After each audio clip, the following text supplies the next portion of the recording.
quite tricky day today. In the first test we broke drive shaft and we drive quite slow in the last kilometers. And then on this long stage, we doesn't start to push a lot because we were so much behind. But okay, try to get good feeling. But for me it was quite difficult to know the speed what we need to drive because first time here in this kind of conditions. And then there was some big bumps which wasn't marked on the road book, and after that we was very careful always on the long straight.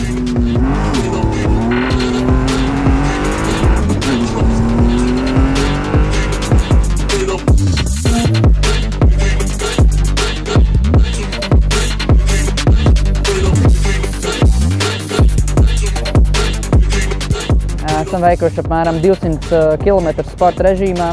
Stūrmanim ļoti saspringta gaisotne strādājot un visu laiku mēģinot pierādīt to, kas ir rakstīts savā kontrola kartē, ka tu esi pārsniedzis ātrumu, neesi pārsniedzis ātrumu, pēc tam tur sodi tiek anulēti.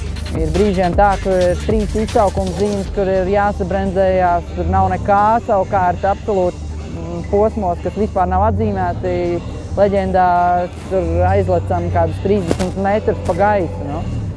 Vēl starp citu arī Mitsubishi durvis ir gan asas, ja?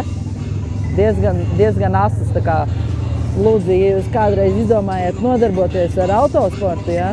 Tad kāpjat iekšā un ārā no automašīnas prātīgi.